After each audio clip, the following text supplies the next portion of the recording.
Elisha ఎవరి సన్నిధిలో నిలబడ్డాడు? యెహోవా సన్నిధిలో నిలబడ్డాడు. ఎవరి సన్నిధిలో తల్లి? అమ్మలారా, ఎవరి సన్నిధిలో? నువ్వు నేను నిలబడింది ఎక్కడ? ఇప్పుడు దేవుని సన్నిధిలోనే కాదా? మన ఇంటికి వెళ్ళిన దేవుని సన్నిధిలో నిలిచి ఉన్నాము అనే అభిప్రాయంతో మనం ఉండాలి.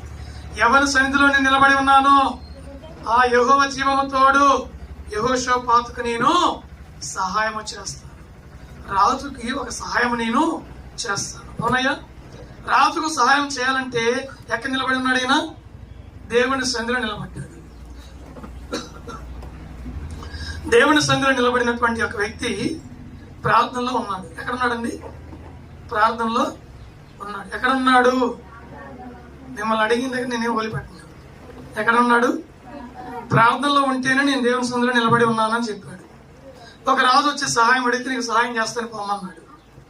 ఖచ్చితంగా సహాయం చేశాడు. ఆ రాజు మేలు పొందుకున్నాడు, మరణం నుంచి తప్పించబడ్డాడు, బ్రతికాడు. ఈయన ఎక్కడ నిలబడ్డాడు? దేవుని సన్నిధిలో నిలబడ్డాడు. దేవుని సన్నిధిలో నిలబడిన వానికి తోటి మనిషికి సహాయం చేసే మనసు ఉండాలా?